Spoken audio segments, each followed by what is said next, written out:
Hello, everyone, and welcome to this Cision event. My name is Shibani Joshi. I'm a national technology and business journalist, and I'm thrilled to be today's moderator to discuss what's ahead at CES 2023. Before we get started, we want to take care of a few housekeeping items to ensure optimal viewing and make the most of your time with us this morning, this afternoon, whichever time zone you're in. The first thing is that you can always rearrange and resize the boxes on your screen. You can move them around, drag and drop them to your liking. So be sure to do that for optimal viewing. If you're experiencing anything in the way of technical difficulties, check out the bottom icon on the left-hand side of your screen. It opens up for some troubleshooting tips, and you can also submit your issue in the question box. Hopefully that won't pop up for you. We'll also have time for audience Q&A at the end of our webinar. This is an interactive event. We want to hear from you, so please submit your questions in the question box, and that's on the left-hand side of the media player. You can submit them at any point throughout the discussion. In the last 15 minutes, we will get to them as well. And finally, at the bottom of your screen is a box that says speak to an expert, and that will let us know if you're interested in speaking with a Cision expert following the session. And as far as CES resources, we actually have a special resource section with additional information for press releases and daily briefings for the show. So be sure to check that out. And just a reminder, this session is being recorded. The good news is you're going to get a link to this session after this event. You can rewatch it and share it with others. So look out for that in your inbox. And with all that behind us, let's meet our panel. I'm going to first turn it over to Jamie for a short introduction. Hello, Jamie. Hi, Shibani. Thank you so much for having me today. It's great to be here. I am the Vice President of Communications at CTA, and with my team, we oversee all of the earned media that has to do with CES. So every year we have thousands of global media that come to the show. We're responsible for getting them there and their on-site experience. We also handle all of the media requests leading up to the show, and we produce our back-to-back press conferences that happen before the show opens. That is called Media Days. So we'll tell you more about that today too. So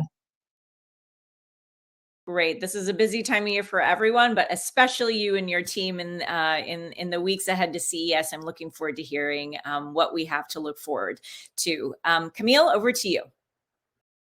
Thank you. Hi, everyone. I'm Camille. I'm part of Cision's Insights team out of the UK. I am the sector lead for technology.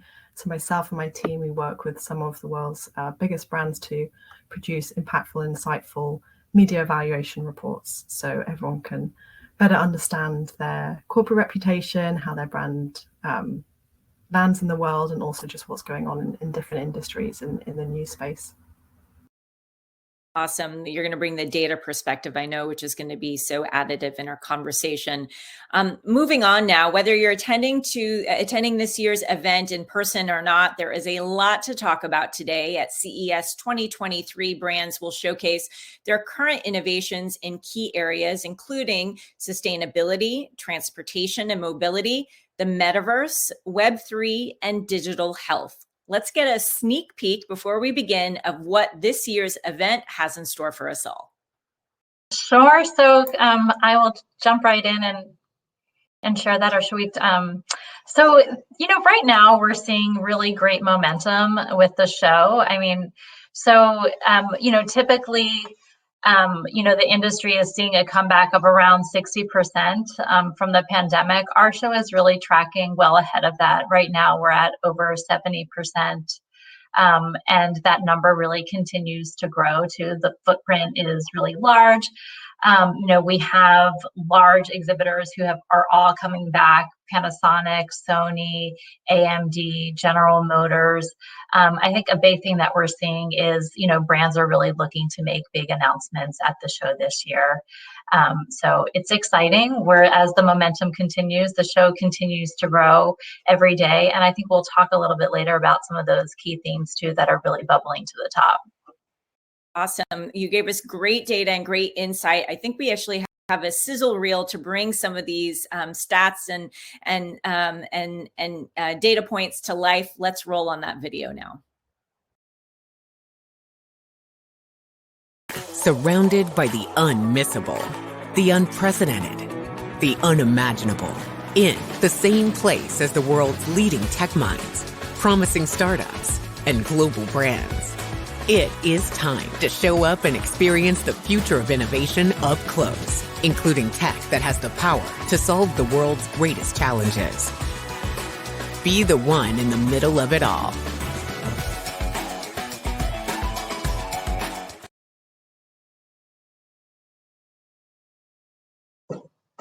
All right, great. Well, that is just a little bit. I know that there's so much more that CES has to offer. Camille, I want to bring it over to you for a data perspective. What data are you seeing around who's engaging in the discussions of technology and what their expectations are at this year's CES event? Thanks. It's a great question because it's pretty hard to pin down. But I think it's fair to say that we're more connected than ever. Everyone will agree, I'm sure. And with an increasing portion of our society belonging to a internet savvy generation, let's say, it's important to really keep up on top of how people are engaging with tech and what they expect from the sector's key actors. So thinking about who's talking around tech or the future of innovation, or just on a broad sense, so not CES specifically, and thinking more about the modern day consumer, there's a lot of lessons to be learned about how brands can really put their message out there. So our data shows that generationally, we're looking at newer or younger generations being both more comfortable and familiar with using technology and integrating it into everyday life, but also increasingly concerned with data privacy and the overuse of technology. So this data that I'm referring to is audience surveys and research that we conduct, and the responses that we're getting from different generations paint a really different picture. So let's say millennials and Gen Z, there's a greater expectation for tech to be socially responsible and give back and act sustainably. Thinking specifically for audiences interested in tech and auto, more relevant to CES perhaps, they are more engaged with and interested in emerging technologies. They're more comfortable with some of the new terms and some of the trickier concepts to wrap our heads around. And there's interesting responses like they're more trusting in technology's potential for bettering their life or trusting technology with their healthcare.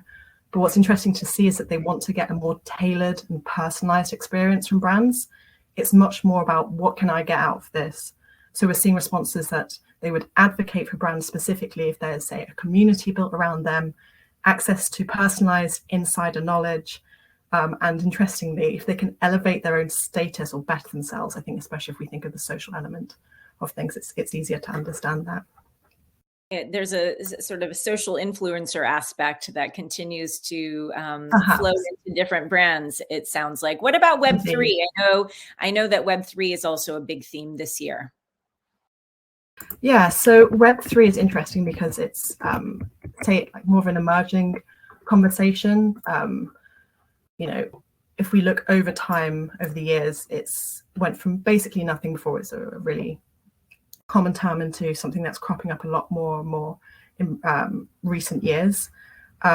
If not Web3 specifically being mentioned, the idea of like an inclusive rather, literally the opposite, an inclusive, accessible, internet space, which takes into account concerns that are mentioned with these younger generations, let's say, about what tech can do for us, and how does it work for us rather than being in the hands of the very few, especially when we think about things like data privacy. So right. While Web3 as a term is maybe not blowing up, certainly the discussions around it are. I love all of these themes and these ideas around tailored, specific use of technology, community, privacy. These are things that we're seeing not just in these generations, but across tech in general. And Jamie, I want to talk about generality and themes, really. I know that CES will be focusing on a theme I think for the first time ever, we all, as journalists, try and glean what the theme is. But what I know is that CES 2023 this year will focus on the theme of human security for all. How did this come to be, and why did you decide to change up the status quo? Sure. So I think the theme of the show really does echo a lot of what Camille just talked about. But, every year we're asked, what is the theme for the show? And we're usually like, I don't know, the theme is tech. But this year we actually do have a theme. And the show is really a big focus this year is how tech is solving some of the world's biggest problems, and to really shine a spotlight on those solutions, as well as some individuals in that space who are leading that charge. But what we've done is we've partnered with an organization that works with the United Nations around their Human Security for All initiative. And ultimately, by human security, we mean some of those basic human rights. So how can we have a more sustainable environment? How can we look at healthcare, improving healthcare outcomes? How can we look at even personal security, personal finance? And just the show is really going to be focused on providing solutions around 7 human securities. So it is the first time that we've had an overarching theme, but the theme is going to play out too in our conference programming on the show floor, as well as we have an individual category within our innovation awards where we'll be recognizing products that fit into the human security for all category. Terrific. That's going to be a new twist at CES that everyone's going to be able to see and experience, it sounds like, in multiple ways. Camille, can you detail the types of brands who are addressing human security? How are they going about it? And how's that resonating with consumers? Yeah, there's definitely a growing conversation around human security, and if not human security, sort of the lens of social responsibility for companies. It's a growing conversation, it's a very important conversation, and we're seeing that people are responding to it really well.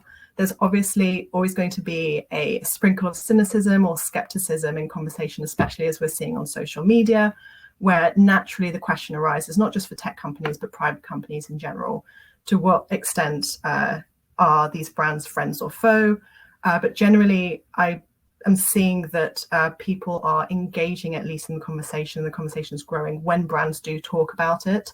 It's an important first step for brands, I think, even if they welcome a little bit of pushback, at least to take a leadership position and address issues around human security, varied though they may be. It's being responded to well. I mean, those discussing it, those responding to it, again, to use social media as a specific example, it's interesting to see the type of audiences who are responding to conversations around human security or setting off the conversation themselves. So if we look at CES or technology or auto as a whole, one data point is that it, for example, skews very male.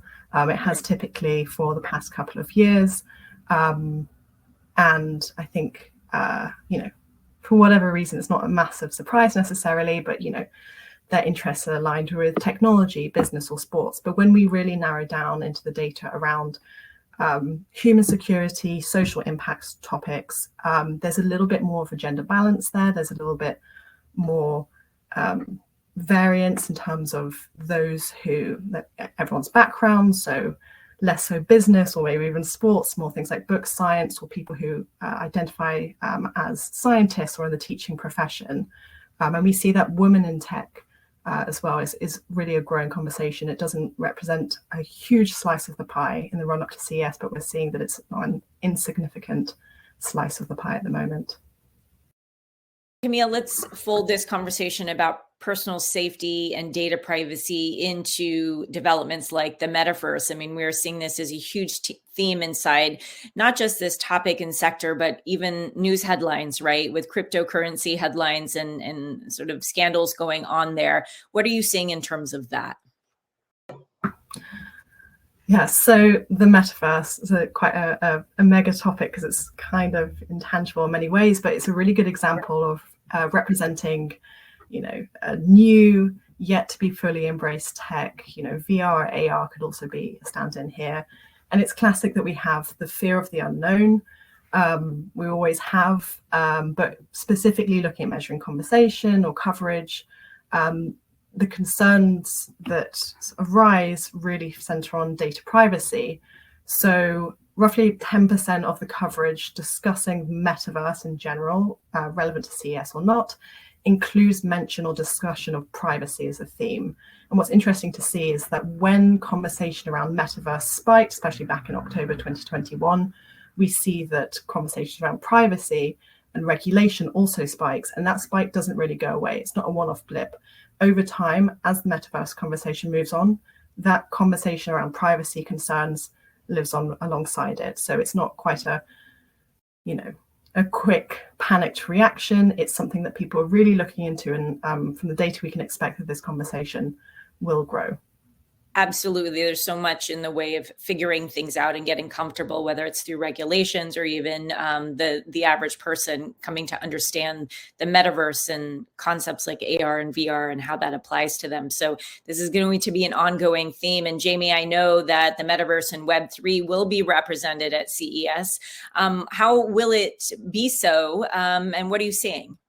Sure, I'll touch on that. So, Camille, you're right. The metaverse will be pervasive throughout CES this year. And there's a couple of different ways that you'll see this showing up at CES. So for the first time this year, we actually have a dedicated area for the metaverse. And that area will be mostly focused on the hardware of metaverse. So for instance, you'll see a company from San Francisco called OVR, and they actually provide glasses that you can wear into the metaverse, but it provides a sensory experience so that you're able to smell while you're also in the metaverse, which is pretty cool. Yeah, and then I think, Camille, this kind of touched on, a point that you made about how, the metaverse is really an area that we're still exploring and figuring out. So many of those use cases will be on display at CES, and you'll see a lot of the larger brands doing activations related to the metaverse. So I know Microsoft has made announcements related to that. Other larger brands are also making announcements. So there'll be the dedicated area, but then like I mentioned, it will be throughout the show. And I think you'll see companies looking at, how can I do a virtual training in the metaverse? So I think, and large companies, small companies, but it will be touching many different industries too. That's something to look forward to, how it weaves itself inside products and organizations. And I just want to remind our audience members, this is an interactive session. We will be taking your questions at the end of our Q&A. So please put in your questions into the chat box in the left-hand side of your screen. We'll be monitoring it, and we'll be bringing it to you at the end of discussion. So please be sure to bring in your questions. We'd love to hear them. I also, Jamie, I know that, we've got metaverse as a theme or sort of undercurrent, but we also know that a featured topic and a big theme for this year's event is digital health. Tell us why this is a featured topic and how we'll see this represented. So I think this really ties into that larger theme of, how is technology solving some of the world's biggest problems? Healthcare has been a growing part of CES for many years. It's probably, besides Eureka Park, where our startups are, it's probably the area of the show that I'm most passionate about. And it's really focused on, how can we provide greater access to people around the world related to healthcare, and how can we improve outcomes of healthcare? So a couple of really cool products you'll see, and also innovation award winners. So Abbott, their Proclaim Plus is actually something that stimulates your spinal cord to help with pain. It's a product that's an innovation award winner that will be on display at CES.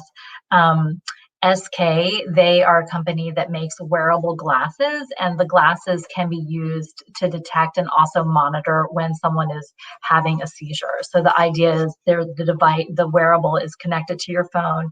You can monitor your heart as well as other sensors within your body, and that can be used for detection. But also within the healthcare space, what we've seen is just a diversification of companies coming and exhibiting at CES. Through the pandemic, remote patient monitoring was really accelerated. That will be part of our conference programming. Last year, we had our first healthcare keynote. We have another healthcare keynote this year. And also just looping back to the conversation around metaverse, we'll also have conference programming that's focused on metaverse, where we're partnering with CoinDesk this year, and we'll have a half day of conference programming and a Web3 studio at CES. Oh, that's exciting. And the healthcare area of the floor tends to be the funnest to walk through because you can try on gadgets and gizmos and really see a hands-on experience. So I look forward to that. Camille, talk us and walk us through, I guess, the relevant healthcare trends that you would expect to gain traction from CES this year. Yeah, for sure. So, very much just like Jamie was saying, but healthcare is really leveraging technologies to sort of further empower consumers, I think is the main thing. It's going back to that personalized element that I talked about earlier. That's what consumers are increasingly wanting to see. And giving the everyday person, such as myself, greater direct access to more of their own healthcare data. And I think this is the main thing. So we see healthcare tied in with other growing trends like wearables, and it allows people to make adjustment for improvement in real life and change the nature of their patient care. And it just puts, let's say, power a little bit more back into people's hands. And I think that's one of the main trends. It's just tying back to how people can be more in control of their healthcare with things like wearables, be it from a fitness or athletic performance lens or just an everyday health lens. But yeah, it's a really interesting space to watch, especially when we think about not just the everyday use cases, but really interesting breakthroughs like 7.1's Alswin AI-powered early detection solution for dementia, and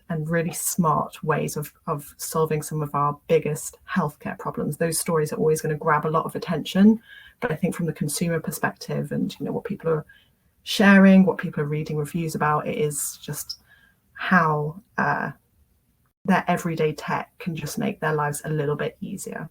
Yeah, in the tailored, specific way, going back to what you brought to us at the beginning of our discussion, is that's really a value proposition that tech can offer in this space. Now, Jamie, I want to go over to you now to highlight some specific industry trends we should expect to see at CES. I know we talked about healthcare, we've talked about Web3, but we know that so many brands and sectors come in. Give us some more detail around that. Yeah, there's two other trends that I would definitely highlight that are going to be really big in addition to healthcare and metaverse. So automotive is huge this year. It's actually the largest automotive show that CES has ever had, and it's one of the largest automotive shows in the world currently. We have nearly 300 exhibitors who are going to be at CES, and years ago when automotive has been in the show, but it's largely been focused around the technology that was in the vehicles. And what's really kind of flipped is people are using CES. They'll be launching cars related to electric vehicles, but also land, sea, and air mobility will also be really prominent at the show. So we're expecting a lot of major announcements. We have two keynotes that are focused on automotive. Both BMW and Stellantis are doing keynotes in their automotive. And then also our media days, we have several automotive companies participating.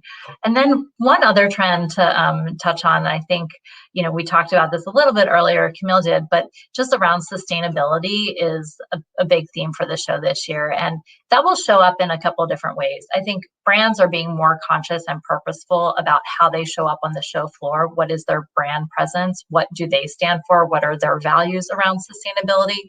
But we'll also have several products being launched at CES that have a more sustainable solution. So John Deere, last year they had an autonomous tractor. They are keynoting this year. John May is going to be really speaking about food security. So, how is tech looking to solve that? And then we'll also have several products that are launching really about, how can you have your home be more sustainable? How can we conserve energy? How can we have cleaner water? So another big theme this year at the show. Sounds like there's a lot of interweaving of themes across sectors and Yeah.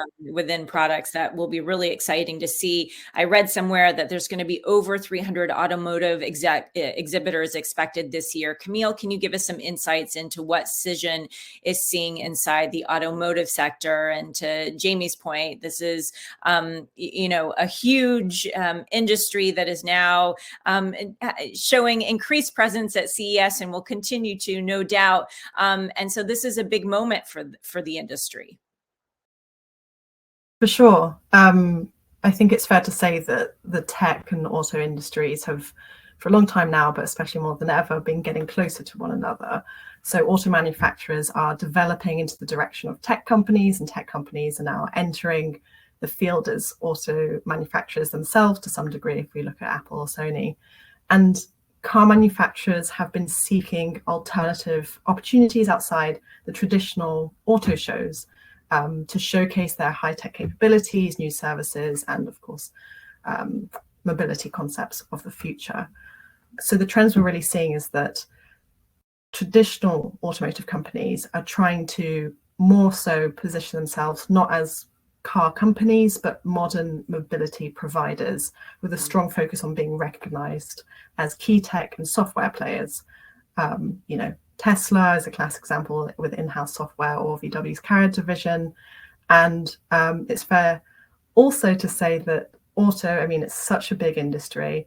Given its size, influence, global impact, the automotive industry really has a potential to act as a trailblazer with not only innovative, eye-catching, really futuristic developments, but also through the lens of human security as well. There's data around focus increasing around safeguarding data privacy for connected cars or infotainment systems, providing safe urban traffic environments with, of course, autonomous vehicles. It's been a big topic in the news recently. And creating a path, of course, to protecting the environment with things like electric batteries and just EVs in general. Fascinating. And as we get to the end of our discussion, I want to invite our audience members to submit their questions. We're going to be taking them very shortly. I see a few of them already trickling in. Please do continue to submit your questions. We're going to get to them very shortly. As we wrap up here, Jamie, I know you talked about sustainability in tech at CES.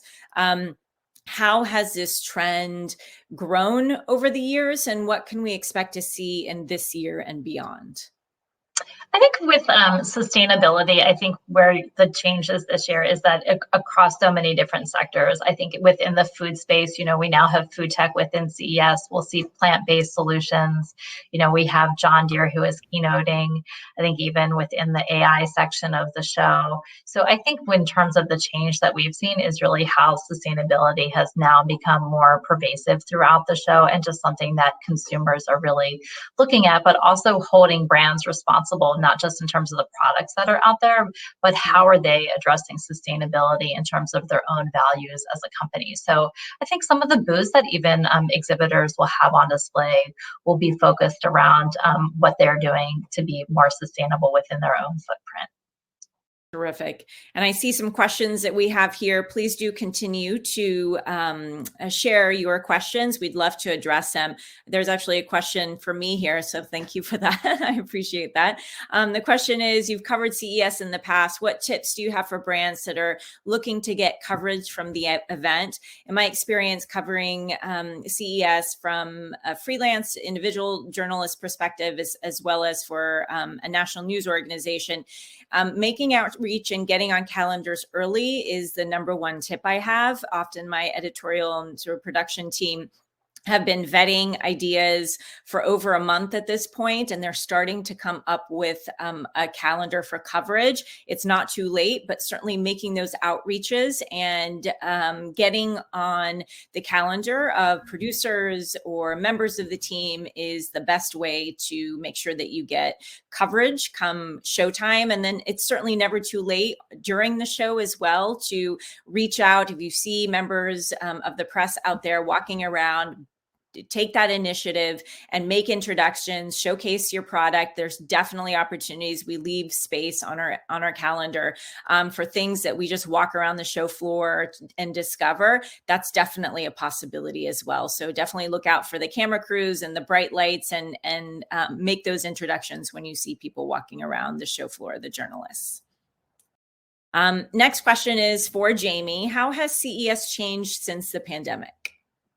So, I think like in many industries that have been accelerated forward, if you look at education or if you look at healthcare, in many ways, it was challenging times, but in the long run, the education system has benefited, our healthcare system has benefited. And I think the events industry is similar. We now have more streaming access of our healthcare keynotes. Over 50 of our conference sessions will be available on demand. So the shift that I see is just, extending the reach of the show. Media days, which happens before the show opens, it's invite only to media. But for the brands who've opted into streaming, those sessions will be available to any attendee who attends the show. Once media days is closed, we'll put them up on demand. So I would encourage people to, download the app and then, really access content after the show, so that, there's so much happening at CES.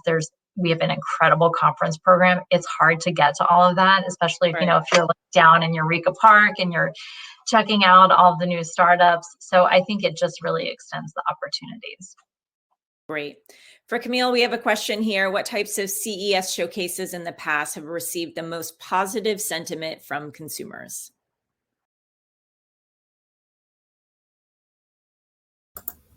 That's a good question. So thinking last year's, from the auto space, I think it's fair to say developments around, I'm clicking around, it's moving, around electric vehicles. And I think this is something that people are really interested in, seeing what the future capabilities of smart cars are, essentially. So we have, it was, I believe, was it BMW last year who had the color changing car, if I'm correct. BMW, yeah. That sounds familiar. Yeah, that caught a lot of attention. That is a little bit maybe less about sustainability and something more interesting. Sony as well, from the car angle. But yes, smart and innovative car solutions really stand out. But what really tends to lead stories wise and take up a big share of conversation is around home entertainment. There's a couple of stalwarts in terms of topics that, year on year seem to stay on the forefront of people's minds. So it's, Samsung and OmniVision last year with their micro LED and OVBOB. Camera tech was a big slice of the conversation pie from last year, at least. Great. And I would agree with you. I have a question here now. What types of exhibitions have caught your attention in the past? As a journalist covering from CES, we always go with the stalwarts of smart homes, smart TVs. We're looking at the biggest screens that we can, the smart refrigerators, that type of thing. We come to CES to showcase those things. And then we're always looking for innovative solutions. So the color changing car are things that really are dazzling on screen. I work on a TV medium, so we need to have that dazzle factor on screen. That's very important. And so I will walk the show floor to find gadgets and different ideas that look good on TV. And underneath all of those things, yes, there might be flash and pizzazz, but the viability matters to me in my coverage. I'll give you an example. I covered like a smart yoga mat, which seemed like a smart idea, but will you really see that in your local yoga studio? The chances are unlikely. So that combination is something that I look for in my particular coverage when I bring it to my audiences. So thank you for that question. Next question for Jamie. What do you think attendees will find most surprising from this year's event? I think if you're looking for surprises, I would always go down to Eureka Park. It's just amazing. I mean, that's the startup home at CES, and it's an area that we subsidize. So the cost of entry there is really low. And, sometimes the exhibitors who are there, their product is there, it's out on the table. They've kind of scraped everything together to make their debut and to share it there. And they'll get funding. Their products will be commercialized. Maybe it'll change and evolve into something else. But you'd probably be surprised of, the Ring doorbell came out of Eureka Park. The Benji lock came out of Eureka Park. And I love going down there and just the energy that's in that space too. And we group the exhibitors down there by country pavilions. And, this year there's over 20 different country pavilions too. So I just, if you have the time and you can go down there, I always encourage people to spend, an hour or two, a half a day, but to go down there and explore. That's great. And speaking of countries, we do have a question here. What are the top country attendees? Where are they coming from? Can you give us that information very quickly? Sure. So, our attendees are usually a third of them are international, and international attendance is tracking like a little bit ahead of in previous years. So it's a little bit over a third this year, but from Asia, Korea and Japan are the top countries, as well as China, where we have very strong attendance. And then in Europe, we have really strong participation from France. Actually, France has the highest participation in Eureka Park, which is always surprising. Just that, even a stronger presence than the US in the basement. And then the Netherlands, we have very strong participation from Italy, the UK, Germany as well. Great. Camille, we have a question here. How can the audience stay up to date on all of the news coming out of CES?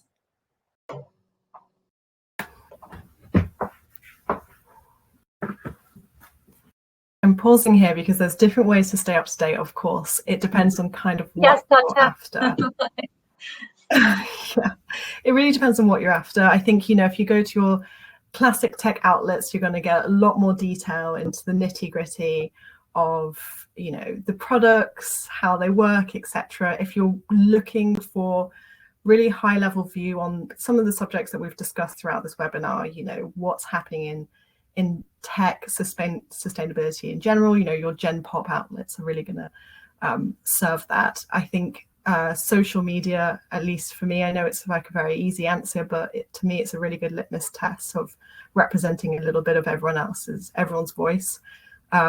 I would say that, for those, searching for CES on social media, trying to understand what everyone's thinking, and for brands who are looking to use social media as more of a platform, is be wary of hashtag fatigue. There's a lot of really nifty sound bites and terms, and it can be a little bit overloaded. But from what I've seen, there's some really interesting and impactful infographics that are being shared out there. We're seeing a lot of more things like CES's own podcasts or videos and material like that, and those can be far more digestible if you feel that you're sort of drowning in a sea of endless articles for what is, frankly, of course, a very popular event and discussion point. Sure. And we are continuing to take questions, so feel free to throw them into the chat box. We are wrapping up here, but we do want to get to all of your questions before we do that. Jamie, I have a question. Can you talk about all of the food tech presence at CES and or the food tech exhibition? I know it's the second year for this. Yes, so it's actually one of my favorite areas because it combines two things that I'm very passionate about: food and technology. So food tech is growing at CES. This year, like I said, we have the keynote with John May keynoting from John Deere, but a couple things with food. We'll see like sous vide is going to be there launching a product. We'll also have solutions that are like plant-based solutions. Impossible Burger has been there in the past. That's actually at CES where they formed the partnership with Burger King. But there'll be an exhibit area specifically, it's in the Venetian, where it's specifically dedicated to food tech. And some of that will be along the lines of how do we help with food security, but some of those will be actually products that are plant-based or products that are require some sort of innovation that they want to showcase at CES. And then we will have a half day of conference programming for anyone who is interested in that space as well. And all of that is available at ces.tech. Great. There's a question for me here. I will have several executives from my large CPG company that will be on site, but we don't have a booth or exhibit. Do you think there's still an opportunity to connect with media if we don't have a tangible product to show? Absolutely. I have seen prototypes and even sort of sizzle reels of products that if the idea is compelling, we'll definitely mention it or talk about it and bring maybe a sizzle reel on air. So that's definitely something I've done before. And again, if you don't have these meetings set up, if you do see a journalist walking across the show floor and other opportunities to meet and greet with media, those are great ways of creating opportunities. Can you please elaborate on the emerging mobility solutions featured this year, air mobility, for example? So there will be a couple of eVTOLs, so that will be launching at the show. We'll also have an electric boat that is going to be on display, as well as several electric vehicles. Stellantis is going to be launching an electric Ram, which they'll talk about during their keynote as well. So several different solutions across mobility as well. Great, an electric boat. That sounds exciting. I haven't heard of that before. Okay, Jamie, as we're wrapping up here, where to find and how to reach investors at CES? Are there any specific events happening? So I would look at, through our conference programming, there are some sessions that are specifically dedicated to how you can connect with investors and the investor community. And I also think just using your own network there and that element of serendipity too. If you're in a line, if you're standing, do not hesitate to talk to the person next to you and use that as an opportunity to meet anyone. There's also, we do have a pitch competition that's happening in Eureka Park. So that's largely focused on exhibitors and, often funders will be there as well. So they're walking through the show floor. I think you have to use connections, your network as well, to find them. Yeah. And serendipity. I like how you mentioned that because that's always important. We have a question about beauty tech. Is it larger this year? Are there any participating brands you can name, Jamie? So beauty tech, absolutely. It's at the show. L'Oreal is there, and there's other smaller companies. There'll be several companies in Eureka Park specifically related to beauty tech, as well as P&G will be at the show. But beauty tech is it is a growing area at CES, so that will be there as well. I think just a overarching theme of the show this year is just how the show has really diversified in so many ways. And, often we'll get asked, how is it that CES, it's been around for so many years? And I think it's just the fact that the show is always evolving and those new areas of emerging tech that, are beyond a television or a piece of consumer electronics. And I think that diversification is really kind of what makes the show so unique too. Absolutely. And every company is a tech company now. So you have a larger sample set now to draw from. Camille, we have a question. How impactful are the founding stories of social ventures along with the measurable impact of their products? What makes PR want to write stories? Two questions there, I suppose. So it's a really good question. I think, in short, very impactful. As discussed earlier in this webinar, we're seeing that the modern day consumer is more and more interested in that personal element of their brands. So they really want to know not only what can this brand do for them, but also through the lens of sustainability or social impact. What do brands bring to the table? How do they differentiate themselves from being, able to contribute good to this planet? So it can only help really to give a little bit more background, not only into the work the brands are doing currently, but also the founding stories. One thing I would say from what we see, not just in tech, but just across various sectors, is there is, of course, the risk that, you know, if it's too much at the core of your messaging, then it can become diluted and perhaps, for really lack of a better term, overused, which of course is a shame if it's, you know, something really central to the brand. And I think that if consumers are able to see that, you know, there's actions connected to words, there's a lot more trust that comes with that, and from trust builds advocacy, and then we see that turn into changing behaviors. But I think it's very a la mode at the moment to really support small businesses and businesses with socially impactful vision, or at least, you know, it's a little bit of a big anti-big tech or big insert any other sector movement at the moment. Yeah. Jamie, I want to bring this to you. Given the state of fundraising being the most challenging it's ever been, would you have insights on historical investor attitudes in attendance regarding the desire to grow early stage startups? It's somewhat related to the question we had earlier, but certainly this is a very challenging fundraising environment, and startups are coming to the conference looking to gain some traction. So a couple of things. I think, you know, it's always a challenging environment when it comes to getting investors, but I think it's really key that if you are a startup, that you really think about what's your value proposition, and that you're able to deliver it and you're able to pitch that out in a very succinct way. So it's got to be something that's relatable, someone understands, and that when you give that explanation, you know, within 2 minutes, you need to be really able to deliver what is the value of your product, your service. And I would just encourage you, if you're coming to CES, to really work on honing that in, you know, speak to, you know, give that pitch to someone who knows nothing about technology. Investors come, they might not be a tech expert at all, but they need to understand within, like, you need a 30-second pitch, and then you need the 2-minute longer pitch. You know, the elevator pitch is a real thing. So work on getting your messaging down. And just, you know, one thing to highlight is, you know, when we also have a very robust research department, and when we go back and we track the progression of innovations, when the economy slows, there's actually more innovation.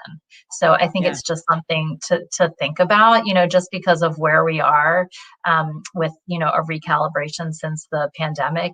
You know, innovation is still absolutely going to go forward, and it's ultimately often it's tech innovation that helps stimulate the economy. So I would encourage everyone, you know, that's what CS is about. It's about forming those partnerships, having those collaborations, and that moment of serendipity. So we're excited. On that inspirational note, Jamie, thank you so much to both of you, Camille and Jamie, for your insights, your data, your perspective, and getting us all excited about CES 2023. I know that I certainly am. Thank you to the audience members as well for joining us for this discussion. Have a wonderful day.